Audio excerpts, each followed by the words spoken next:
Nandito tayo sa Padilla Medical Center to continue ang ating para ipagpatuloy ang ating mga inspeksyon para matiyak na ang ating zero balance billing ay magandang patakbo.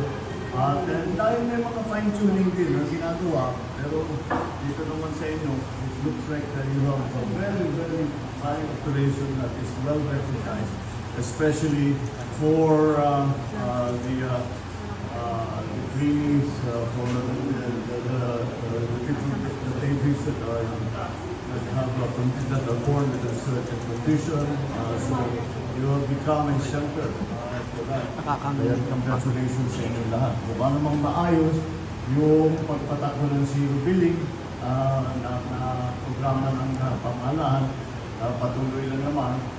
So again, we have to congratulate all our health workers because we know that you are all very hardworking and we know how dedicated you are.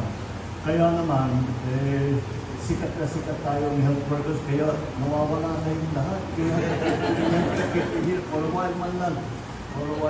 But again, despite that, we have to congratulate everyone for the good work and all the help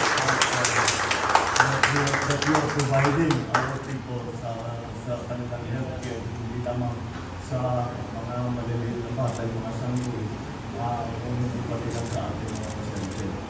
And I think it is an appropriate moment to also explain what we have done concerning, because we are talking about zero balance billing, to talk about what we are planning to do to strengthen PhilHealth. I think today we can announce that alam ninyo nung kinuha ng Department of Finance yung 60 billion na pera ng PhilHealth na hindi naman nagagamit ay dinalang sa national government. Kahit anong paliwanag na ibigay namin, kahit na anong pakita natin na dumadami ang serbisyo na kinakover ng PhilHealth, may pangamba pa rin ng tao na baka mabawasan yung mga services. Dinagdagan na natin. Pero siyempre, hindi mo maiwasan yan. Iba yung usapan nito. We're talking about life and death issues here for people. So you cannot blame them na may pangamba sila na baka sa pagkuha ng 60 billion na dinala nga sa national government ay baka mabawasan ang services. Kahit na napatunayan na namin na hindi mababawasan ang services, siyempre nandun pa rin ang pagkuha. So I'm happy to be able to announce dahil sa ating mga ginagawa, siguro alam naman din ng lahat, yung mga savings natin na bago na galing sa iba't ibang departamento but mainly from Department of Public Works and Highways, yung 60 billion na yan, ibabalik na natin sa PhilHealth. Hindi naman para sa pangamba ng tao o hindi, dahil gagamitin na natin, nagkaroon na tayo ng savings, gagamitin na natin yan para pagawakin pa ang serbisyo ng PhilHealth. Kaya yan po ang aming patuloy na iginagawa para ang ating mga kababayan ay maramdaman naman nila na ang pamahalaan, ang DOH, lahat mga health workers, ginagawa ang lahat upang yung kanilang kalusugan at ang kanilang karoon ng savings. Eh, sabi ko siguro para sa akin, dahil hindi ko talaga makalimutan ang payo sa akin.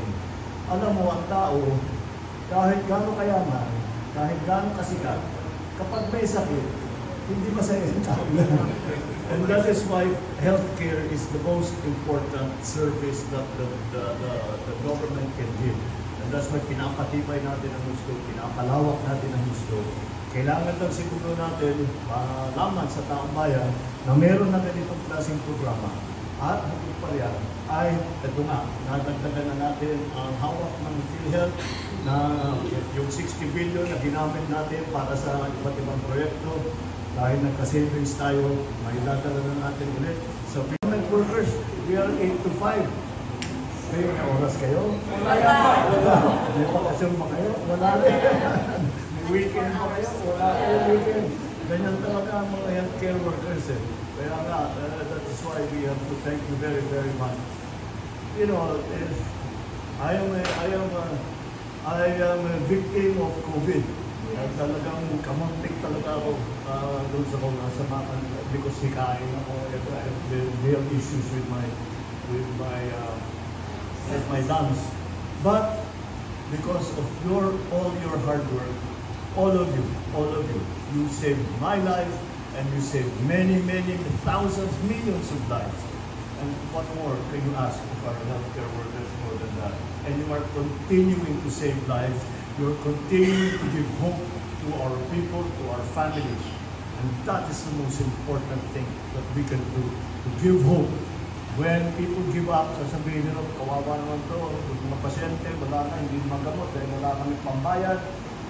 Maayos na ngayon yan. Hindi na sila kailangan magbayad. Meron silang ospital na pupuntahan at ang government ay magkakalalay na.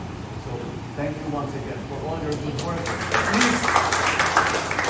Please keep it up. Keep up the good work. You are, it is well appreciated. Maraming salamat.